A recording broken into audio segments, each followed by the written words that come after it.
Para sa update sa rescue operation sa mga nasalanta ng Bagyong Christine, makapalayan po natin si Commodore Algier Ricafrente, tagapagsalita ng Philippine Coast Guard. Magandang umaga po.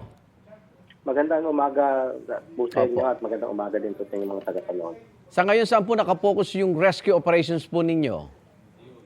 Ang rescue operations po natin sa ngayon ay nakapokus po dito sa may Bicol area pa rin po at sa northeastern Luzon at maging sa northwestern Luzon dahil alam naman natin ito yung mga lugar na dinaanan ng bagyo at Opo.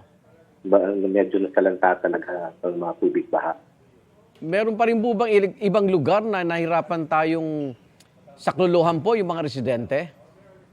Sa panig po ng Philippine Coast Guard dahil po ay ito namang ating bagamat hindi ito ang main function ng Coast Guard ay tayo ay sa akibat ng lokal na pamahalaan. So ang deployment naman ito ay nagdidepende din kung ano yung mga priority areas na binibigyan natin. Pero meron din po talagang mga lugar dito sa may area ng Bicol, lalo na sa kaloob-looban na hindi natin basta-basta napapasok at maging dito sa may northern Luzon.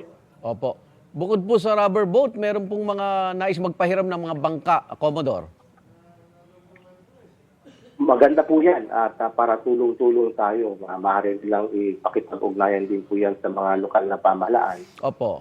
para magamit po ng iba pang mga ring mag-volunteer doon at maging sa ibang mga kababayan natin na kahit sila ay nasalanta ng baha, alam naman natin na ating mga kababayan ay nasa puso pa rin nila ang pakikipagtulungan.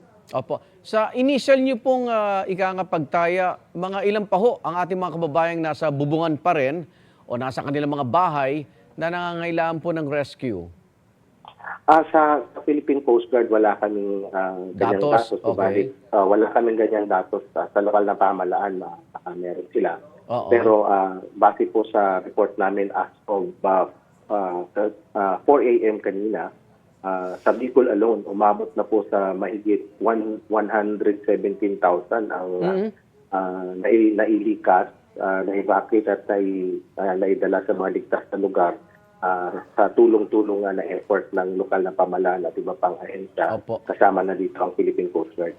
Ano pong pwede nating maipaliwanag sa kanila kung ba't natatagalan po yung rescue dahil sa baha at baka manganib din yung ating mga rescue teams sa Commodore?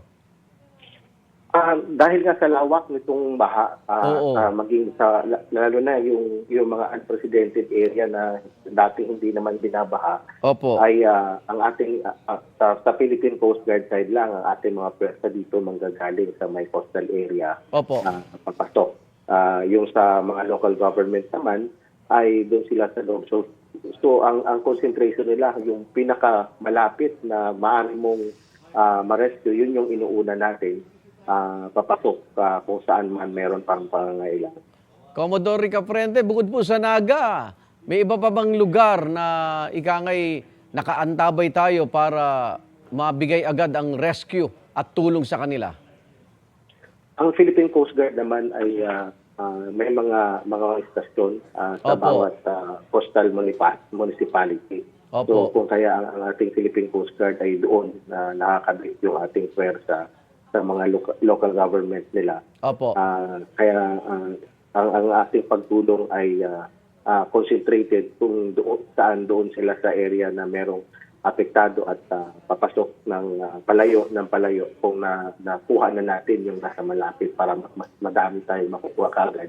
Priority natin yung pinakamalapit habang hindi pa tayo makapasok sa loob-looban. Opo. Ingat po ang mga kasama natin sa Philippine Coast Guard. Salamat po, PCG spokesperson Commodore Algier Ricafrente. Ingat din po kayo. Maraming salamat din po at magandang umaga.